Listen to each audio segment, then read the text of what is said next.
Back to Train Academy. Please like, share, and follow Train on all social media platforms. Let's get right into it. We have come to the last question of this data set. The last question that we use to answer on this data set. And in this video, we'll be fixing region abbreviations. That is this. We'll be fixing the region abbreviations.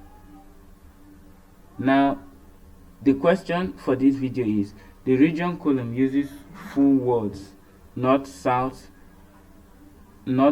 east, west, and our new report needs abbreviation NSEW. How do we convert them quickly?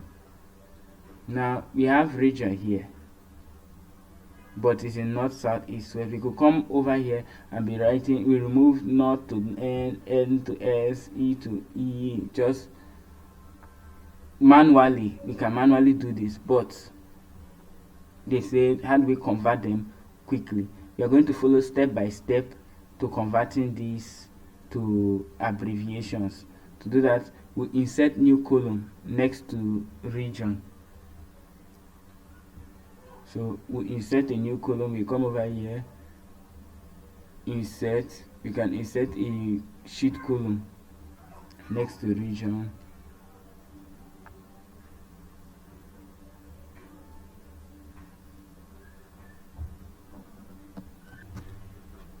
After inserting your sheet column, the next step will be to type left G1, G21. So come over here, equals to left G21. Remember, in the previous video we talked about the left function.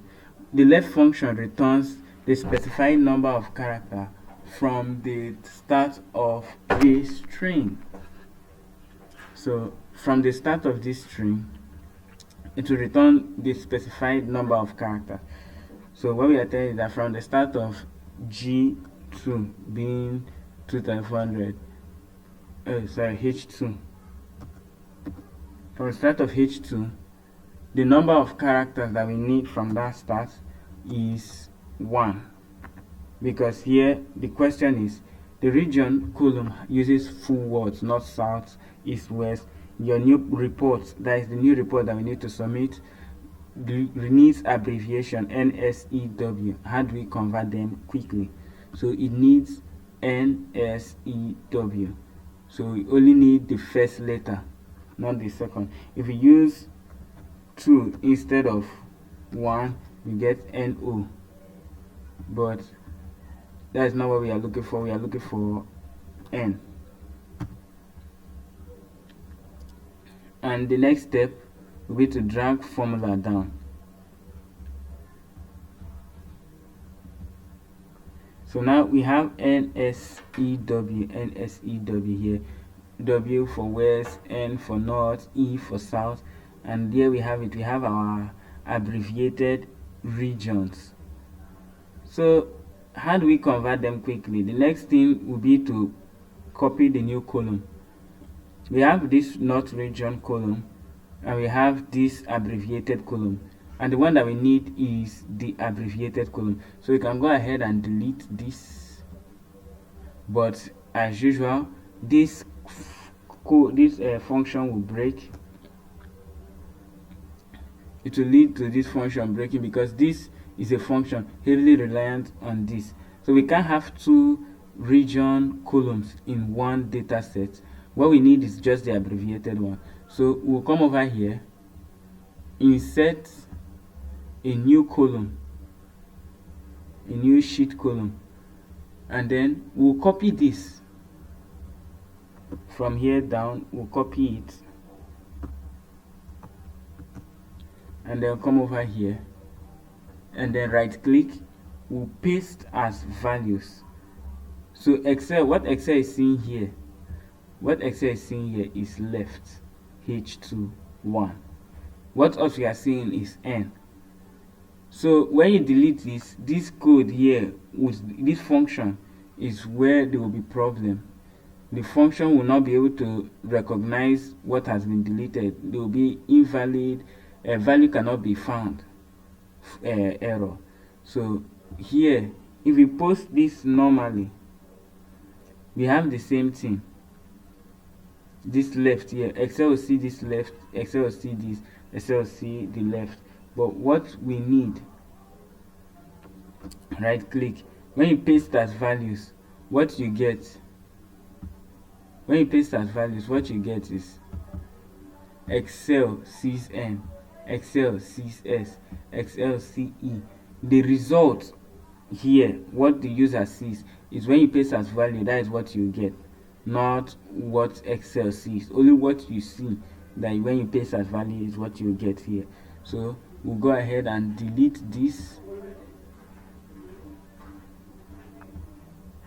and we'll delete this.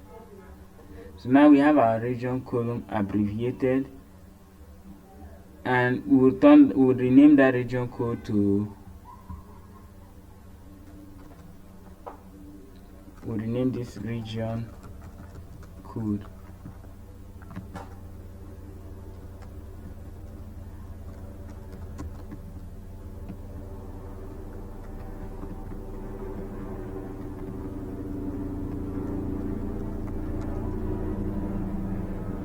So let me spread this out. With this, we have answered the question for this video, which was abbreviate the region column to one word, that is NSEW, region. With that, we've answered the question for this video. We've used this data set, we've cleaned this data set. If we compare this data set to the data set from before, this is what we had at first. This was the original data set, but then we highlighted all the units that have more sales. We created a total column, the region column, estimated shipping date. We cleaned even here where we have empty cells. We filled those empty cells. We filled the empty cells here. We filled them. Here we filled it with unknown. Here we filled it with pending. The unit, the price, we converted this price. We put a currency tag on the price. The dates and the order, we changed the date format. We did a lot. But now, compared to this data is much more readable compared to this data. This data here is much more readable, because one look at this, you can tell this is the order, the date, the name of the person, the product the person bought, unit, the price, the total in dollars, the region code, whether it has been shipped, and the shipping date. But here the data is just an organized mess. It's an organized mess. We don't understand, or we can't, unless we pay close attention. This data is an unsorted, uncleaned data. So with data cleaning, we arrange data sets into readable format. Not just readable format, understandable format. We also added a pivot table to show the highest customers, our highest customers. We used the pivot table to show that we had a lot done on this data set, but now we can confidently call this a cleaned data set. We can also add currency here, price, format cells, currency, symbol, dollar. Okay, so now we have our price in dollar, we have our total in dollar, all the currencies are in dollars. Now this is a proper cleaned table compared to this mess. This is a clean table.